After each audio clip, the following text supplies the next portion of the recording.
Hi everyone. इस video में झारखंड सामान्य ज्ञान देखेंगे जो जेपीएससी पीटी और जेएसएससी के सभी एग्जाम के लिए महत्वपूर्ण है। तो आज के वीडियो का टॉपिक है झारखंड ऐतिहासिक परिचय। इस टॉपिक से जेएसएससी और जेपीएससी के लिए जितने सारे सवाल बन सकते हैं सारे इस वीडियो में कवर किए गए हैं, तो वीडियो के अंत तक बने रहिए।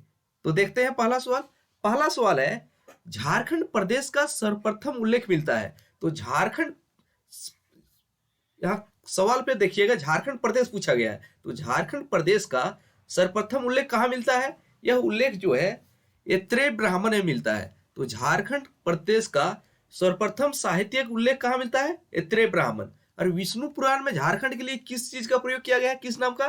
तो विष्णु पुराण में झारखंड के लिए मुंड नाम का प्रयोग किया गया है विष्णु पुराण में, ये भी माइंड में रखिएगा। अब दूसरा सवाल देखते हैं, झारखंड शब्द का सर्वप्रथम उल्लेख कब किया गया? तो यहाँ पूछा गया झारखंड शब्द, इसका उल्लेख सर्वप्रथम कब किया गया है? तो 13वीं सदी के एक ताम्रपत्र में किया गया है। कब? 13वीं सदी के ताम्रपत्र में। ऑप्शन डी इसका सही हो जाएगा। अब अगले सवाल की ओर बढ़ते हैं, ऋग्वेद में झारखंड का उल्लेख किस नाम से किया गया है? तो जो ऋग्वेद है इसमें झारखंड का उल्लेख किस नाम से किया गया है? तो यहाँ पे जो कुकुट लाट दिया गया है यह छोटा नागपुर के लिए प्रयोग हुआ है। किसने प्रयोग किया था कुकुट लाट छोटा नागपुर के लिए? फाहियान ने। और किकाटनामा देशो अनार्थ यह जो है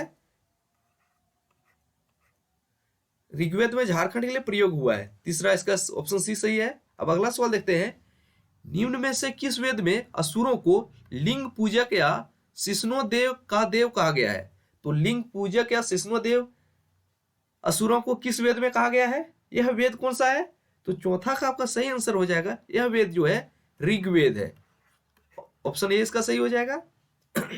पांचवा सवाल देखते हैं, तुजु के जहांगीरी में झारखंड के लिए किस शब्द का प्रयोग किया गया है? तो तुजु के जहांगीरी में झारखंड के लिए किस शब्द का प्रयोग किया गया है? यह जो है तुजु के जहांगीरी में झारखंड के लिए खोखरान शब्द का प्रयोग किया गया। किसका? खोखरा। कोटेली अगला है, कोटेली ने अर्थशास्त्र में झारखंड प्रदेश को संबोधित किया है। तो कोटेली, इसमें दो सवाल इनबिल्ड है। तो कोटेली की एक पुस्तक है अर्थशास्त्र, यह जो है अर्थशास्त्र पुस्तक जो है राजनीतिक और प्रशासन पर आधारित है। तो अर्थशास्त्र पुस्तक जो है इकोनॉमिक्स पर नहीं है, किस पर है? राजनीतिक शास्त्र पर आधारित है यह पुस्तक। लेकिन इस पुस्तक में कोटेल ने झारखंड के लिए किस शब्द का प्रयोग किया है? कुकुट। ऑप्शन डी इसका सही हो जाएगा। अगला है सातवां, निम्न में से किस वेद में झारखंड को व्रातीय नाम से संबोधित किया गया है? तो झारखंड को व्रातीय नाम से संबोधित किस वेद में किया गया है? यहाँ पे 4 वेद दिया गया है, यह वेद जो है अथर्ववेद है। ऑप्शन सी इसका सही है। आठवां है, वैदिक साहित्यों में झारखंड की जनजातियों के लिए निम्न में से किस शब्द का प्रयोग किया गया है? तो वैदिक साहित्य में झारखंड की जनजाति के लिए किस शब्द का प्रयोग किया गया है? यह शब्द जो है 4 ऑप्शन है, इसमें सही आंसर क्या है? असुर। तो वैदिक साहित्य में झारखंड के जनजातियों के लिए असुर नामक शब्द का प्रयोग किया गया है। और अभी वर्तमान में झारखंड में असुर एक जनजाति भी है। 9वां सवाल देखते हैं, इस राज्य का नाम झारखंड क्यों पड़ा? तो जो इस प्रदेश का नाम है झारखंड, झारखंड क्यों पड़ा आपको बताना है। तो इसका आंसर क्या होगा? तो इस प्रदेश का नाम झारखंड क्यों पड़ा? तो जो है इस प्रदेश का नाम झारखंड पड़ने का मुख्य कारण है, 4 ऑप्शन के अनुसार सर्टिफाई क्या है? तो आपको पता होगा झारखंड, इसका झारखंड जो है यह 2 शब्द के मेल से बना है। एक होता है झार और एक होता है खंड। तो झार का अर्थ क्या होता है? तो झार का जो अर्थ होता है जंगल, और खंड का अर्थ क्या होता है? टुकड़ा। तो इसका वास्तविक अर्थ क्या हो जाएगा? जंगल का टुकड़ा, यानी कि वन एवं झाड़ियों की बहुलता के कारण इस राज्य का नाम झारखंड पड़ा। ऑप्शन सी सही हो जाएगा। यहाँ पे जो झारखंड है इसमें वन और जनजाति की बहुलता है, वन झाड़ियों की बहुलता है, इसके लिए झारखंड नाम पड़ा है। अगला देख लेते हैं, विष्णु पुराण नामक ग्रंथ में झारखंड को किस नाम से संबोधित किया गया है? तो विष्णु पुराण में झारखंड के लिए क्या बोला गया है? तो विष्णु पुराण में जो है झारखंड के लिए मुंड बोला गया है। विष्णु पुराण में मुंड बोला गया है और मुरंड जो है वायु पुराण में बोला गया है। वायु पुराण में क्या बोला गया है? मुरंड, विष्णु पुराण में मुंड, और पुंडरीक जो बोला गया है महाभारत के में बोला गया है पुंडरीक झारखंड के लिए। तो ऑप्शन सी इसका सही है। 11वां सवाल देखते हैं, फाहियान द्वारा झारखंड का उल्लेख किस नाम से किया गया है? तो फाहियान द्वारा झारखंड का उल्लेख किस नाम से किया गया है? तो फाहियान ने जो झारखंड का छोटा नागपुर क्षेत्र था, तो फाहियान ने झारखंड के छोटा नागपुर क्षेत्र के लिए मुख्य रूप से किस नाम का प्रयोग किया है? यह नाम जो है किक्कट प्रदेश हो जाएगा। तो फाहियान ने क्या बोला है? किक्कट प्रदेश नहीं, कुकुटलाड। फाहियान ने क्या बोला है? कुकुटलाड। ऑप्शन ए सही हो जाएगा। तो फाहियान ने झारखंड के लिए कुकुटलाड बोला है। और फाहियान जो है भारत किस शासक के समय आया था?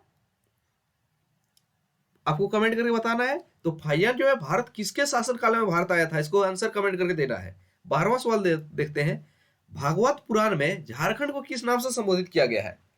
तो भागवत पुराण में झारखंड को किस नाम से संबोधित किया गया है?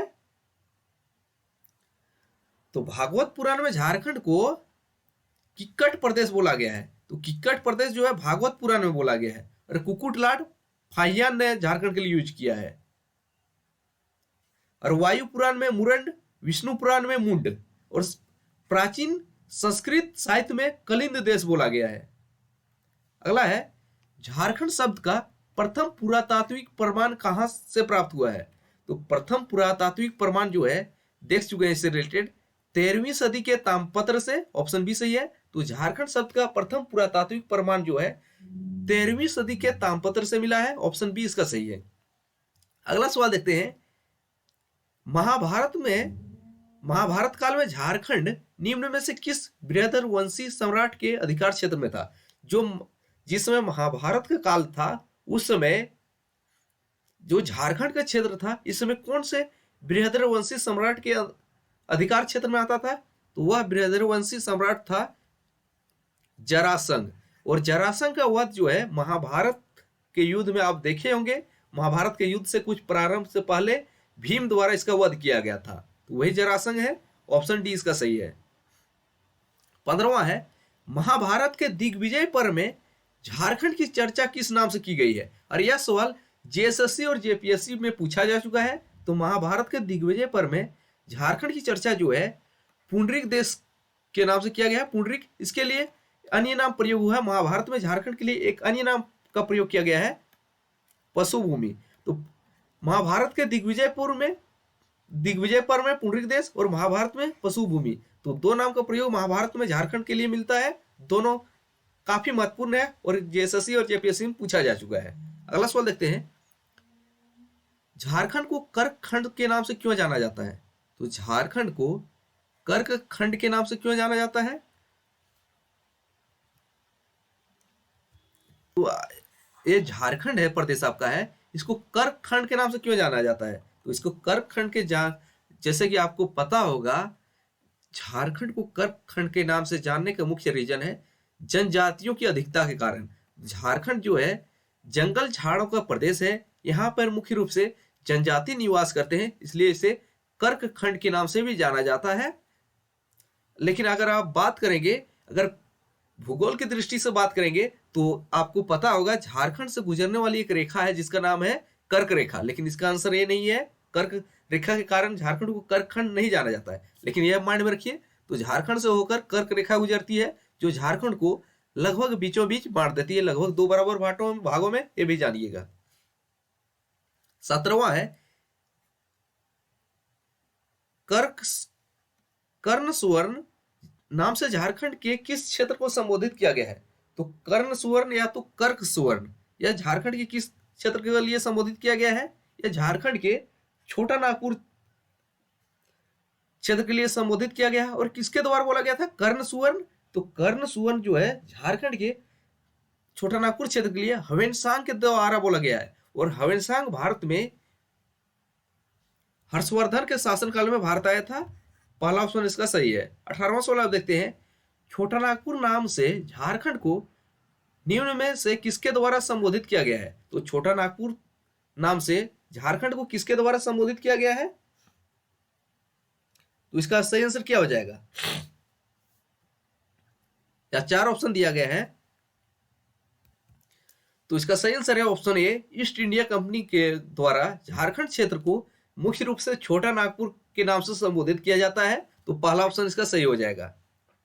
अगला है, इतिहासकार बुकानन ने किस स्थान से लेकर वीरभूम तक के संपूर्ण पठारी क्षेत्र को झारखंड के रूप में वर्णन किया है? तो एक इतिहासकार है बुकानन, जिन्होंने किस स्थान से लेकर वीरभूम तक के संपूर्ण पठारी क्षेत्र को झारखंड के रूप में वर्णित किया है? तो यह स्थान है बनारस। तो बुकानन के अनुसार बनारस से लेके वीरभूम जो है झारखंड है, बुकानन के अनुसार है। ऑप्शन बी इसका है। 20वां सवाल है, 1834 में स्थापित दक्षिण पश्चिमी फ्रंटियर एजेंसी का मुख्यालय कहां था, जिसे बाद में रांची के नाम से जाना गया? तो दक्षिण पश्चिम फ्रंटियर एजेंसी का मुख्यालय जो है था, यह था किशुनपुर, और इसका नया नाम क्या है? किशुनपुर का नाम रांची है। तो दक्षिण पश्चिम फ्रंटियर एजेंसी एक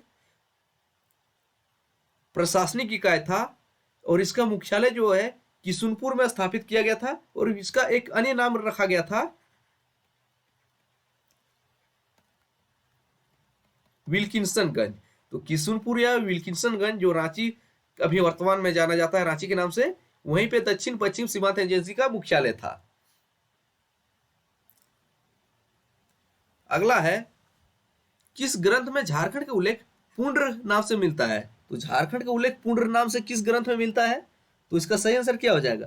तो पुंड्र नाम से झारखंड का उल्लेख जो है किस में मिलता है? ऐत्रेय ब्राह्मण में। और झारखंड का प्रथम साहित्य उल्लेख कहां मिलता है? ऐत्रेय ब्राह्मण में ही, और किस नाम से? पुंड्र नाम से।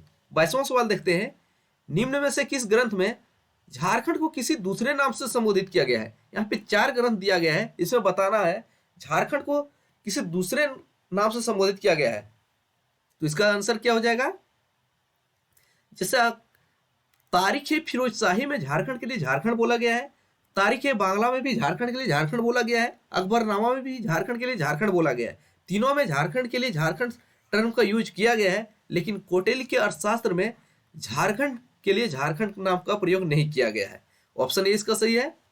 टोलमी ने झारखंड को किस नाम से संबोधित किया है? तो टोलमी ने झारखंड को किस नाम से संबोधित किया है? तो इसका आंसर क्या हो जाएगा? तो टोलमी ने झारखंड को मुंडल बोला है। तो ऑप्शन डी सही हो जाएगा। और संस्कृत साहित्य में कलिंद देश बोला गया है। कलिंद देश किसमें बोला गया है? संस्कृत साहित्य में। कलिंद देश संस्कृत साहित्य में, और टोलमी ने मुंडल बोला है।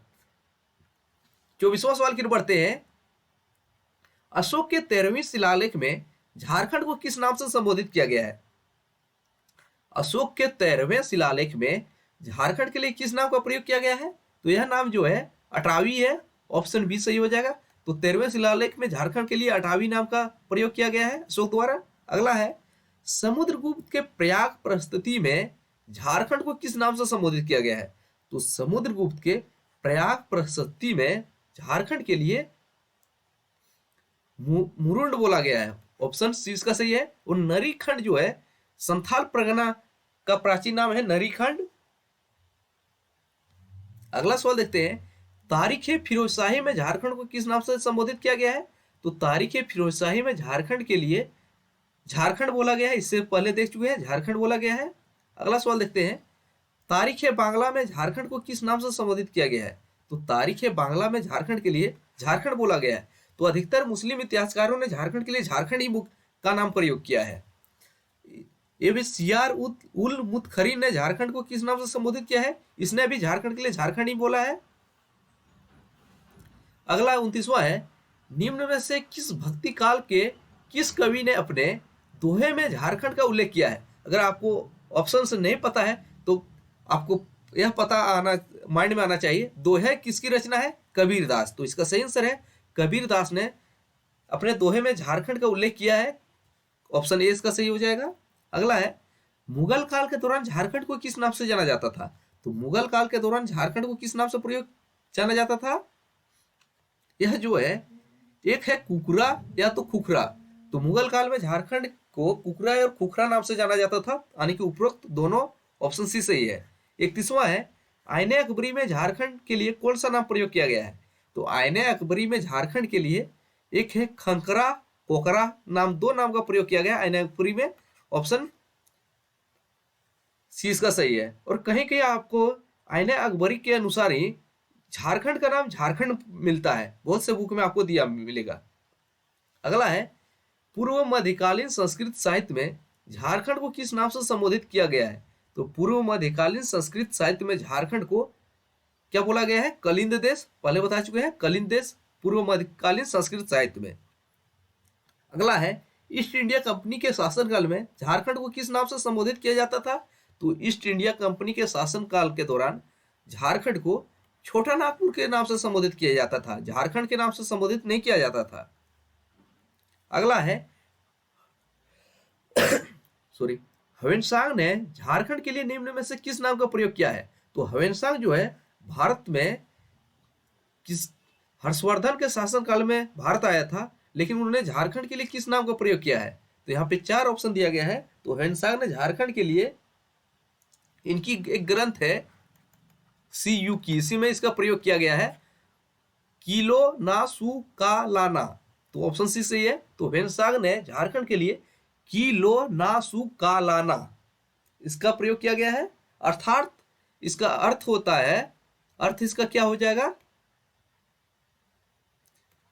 कर्ण सुवर्ण, यानी कि सोने की भूमि, ये भी अर्थ होता है।